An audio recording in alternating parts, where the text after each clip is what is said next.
Hello mga ka-Joiny, ang video ko pong ito ay noong nagbiyahe kami patungong Pampanga sa Clark Airport dahil hinatid namin ang aking anak para pabalik na siya sa kanyang trabaho.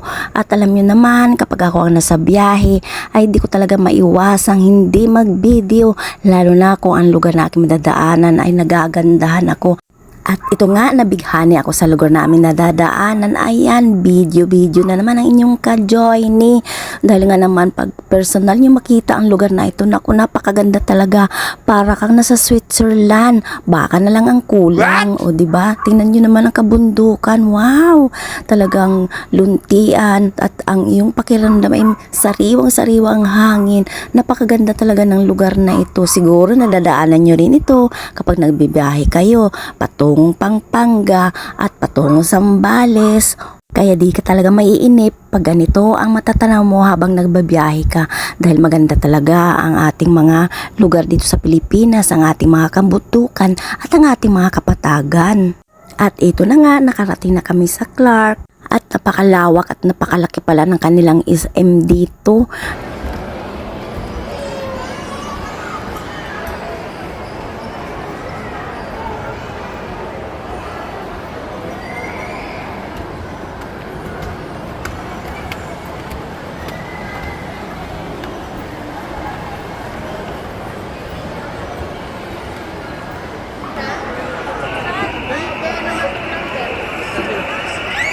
Uy!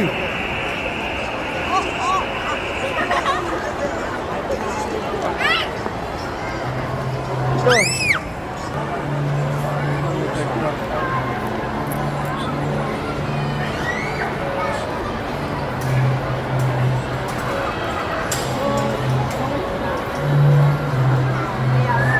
Kagaling namin sa SM, pagkatapos naming mangilain, eto patungo naman kami ngayon nasa mismong airport. O ayan, ang SM nila, napakalawak niyan, paikot yan.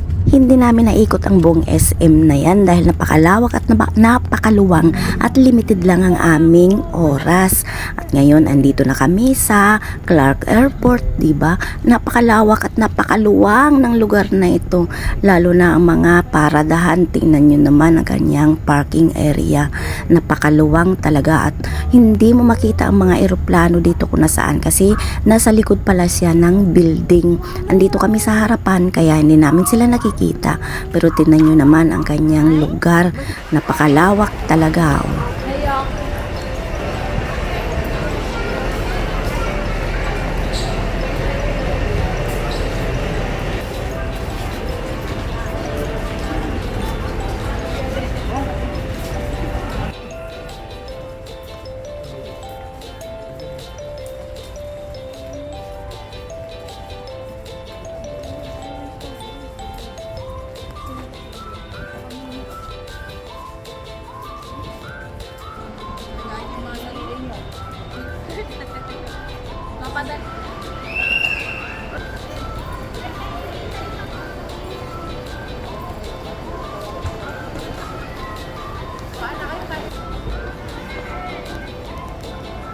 Ayan, paakit na kami sa taas dahil dun sa taas ang sakayan ng mga pasahirong aalis. Ngayon lang din ako nakarating sa airport na ito dahil nung una niyang alis noon sa Manila namin siya hinatid.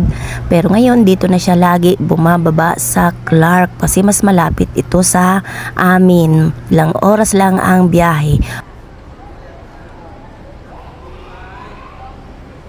At eto, nagpicture-picture muna silang mag-asawa bago sila magkahiwalay ng isang taon. Long distance relation muna sila sa ngayon. At kami naman ay nanonood lang sa kanila. At ito na nga, nandito na kami sa loob mismo ng airport. Aming pasahirong naghihintay ng oras ng kanilang flight. Ang flight talaga ng anak ko ay gabi pa, pero hindi namin siya iniwan hanggat hindi siya pumasok sa loob para hindi naman siya malungkot. O ang dami-daming tao dito at nag-enjoy din naman kami. Pati ang mga bagets na aming mga kasama, nag-enjoy din din ng gusto dito.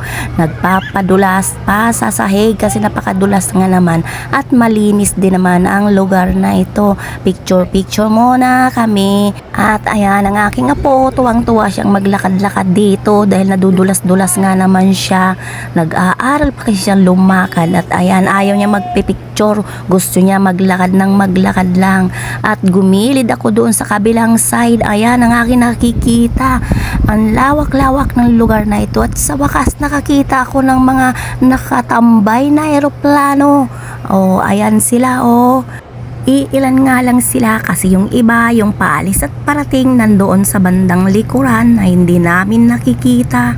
Ang makikita mo lang dito sa harapan ay puro mga sasakyan na napakarami. Tingnan mo naman kasi ang lawak ng kanyang parking area. Kaya nakontento na lang kami ng patanaw-tanaw dito sa paligid niya habang naghihintay kami ng oras ng aming pag-alis. At tingnan nyo naman ang kanyang parking area. Diba? Napakalawak. Yung mga nangintab na yan ay mga sasakyan na akala mo sinalansan. At ayan, oras na nga ng kanyang pagpasok sa loob. Kaya ayan, kinarga na ang mga pamangkin niya. Kasi nga naman mamimiss niya ito at kung pwede nga lang ay kanya na itong isama. Lalo na itong kanyang asawa. Dahil kakakasal nga lang naman nila, ayan, long distance relation pa ang nangyayari sa kanila.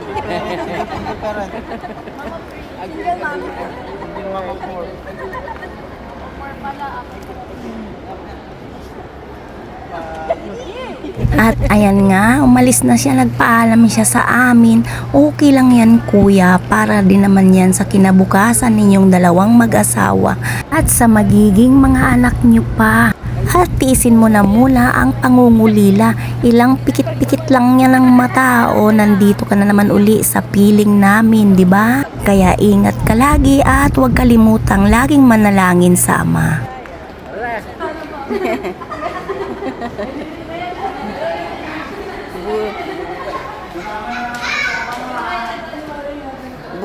Buenas kayo, mga basher kayo ah. Basher kayo ah.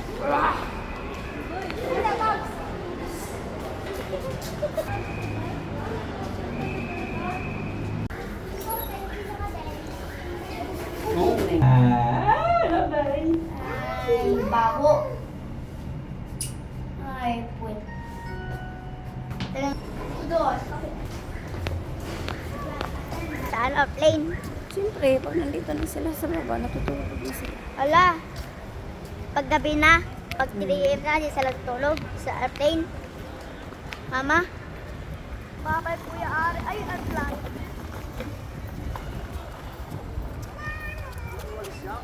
Airplane.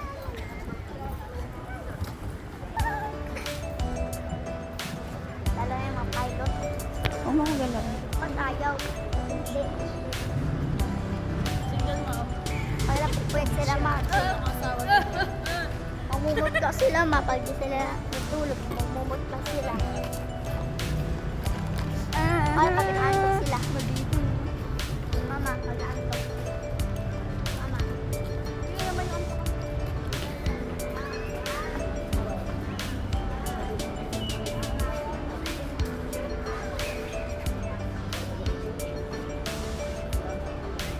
Okay na.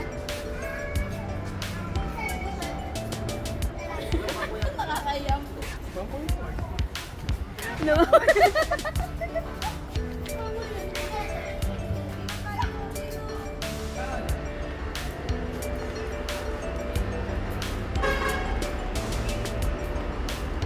Hi guys, pauwi na kami. Galing naghatid sa aking anak at pabalik na rin siya sa kanyang trabaho. At ito kami ngayon sa Clark Airport. Nakapasok na siya sa loob kaya umuwi na kami. Hapon na ang kanyang flight kasi. Yan. Yan ang aming banding ngayong maghapon sa paghatid namin sa kanya. Bye! Salamat sa inyong panonood. Napakalawak ng kanyang parking.